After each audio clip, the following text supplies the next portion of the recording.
Good morning, gentlemen. How are you today? Now, it's amazing there isn't a grey cloud or rain or wind. It's actually bright today. Amazing. But it probably won't last. Yes, that's the mood I'm in. And you know what? I'm femoned out. I mean, everywhere you go and everywhere you look, it's nothing but femons being pushed in your face all the time. If they're not creating some drama somewhere, they're just stripping off. Or complaining about something or other, or just damn moaning all the time. And pushing the old narrative how great they are, how wonderful they are, and males are just nothing. Oh, you know, males are bad and femons are just goddesses. They're saturated in all the TV programs now. It's hard to find even a weather person that's a male now. And these weather femons actually talk to you like they're talking to kindergarten people. You look in all the papers, it's all saturated by femons. I mean, if the population is 50% males and 50% femons, why is it the news and the media does nothing but talk 95% about femons all the time? But the reality is, femons are screwing up everywhere and everybody can see it. But yet they're still trying to blame the patriarchy for it, and yet they're all empowered now. And people seem to be obsessed about other countries' problems, when the country they're in themselves is falling apart. They even have the time to protest, when the country they're actually living in has far bigger issues. What do they say when they do that safety talk just before you take off? If the oxygen masks come down, you put the mask on yourself before you help anybody else. Because if you're unconscious, you can't help anybody else or yourself. Basically, the country I'm in at the moment, the infrastructure is broken. Stores are closing all over the place. People are struggling to pay their bills. And yet the media and the papers are going on about the atrocities in other countries that generally are in better shape than the one they're in. So do you remember that ad about the drinking water in Africa or somewhere where this person has to walk 10 miles to get water every day and it's not even clean water? You know, that type of ad's been running for 35 years or longer. And I know loads of people who gave money to that. My family members included. So where did that money go?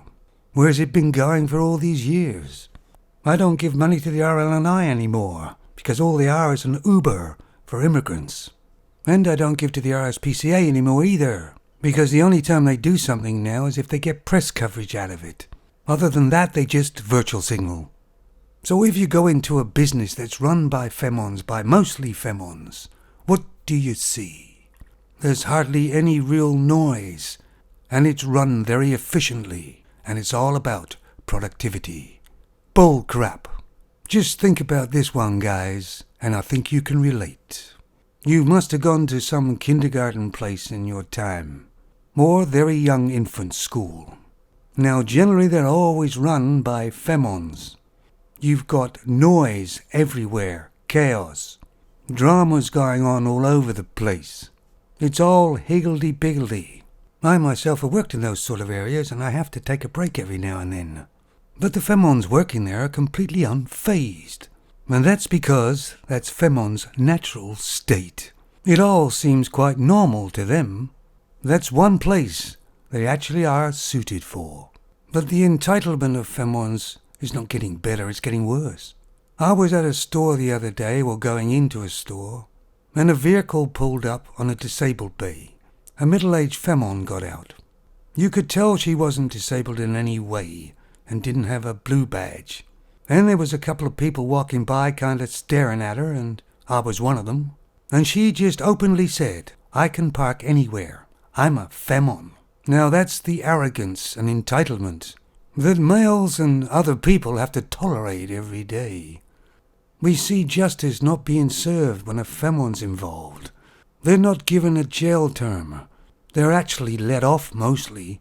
And of course other femons see that, and it creates more entitlement. If a femon teacher has sex with one of their students, they're not bad, they're just a celebrity now. A femon's working in a company. She's not very good at her job.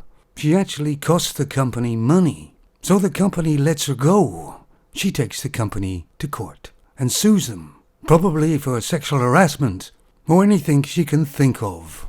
and she wins and gets a payout. So the company had to pay money out, but really we're all paying for it. So the only way, guys, is to ghost femons. Have absolutely nothing to do with them. Males have appeased femons long enough. Stop helping femons in any way at all, because they wouldn't appreciate it anyway. They never have. So what I'm saying, guys, is put the oxygen mask on yourself first. Because it's all about survival, guys. And males must survive. Otherwise, the world won't. Take it easy.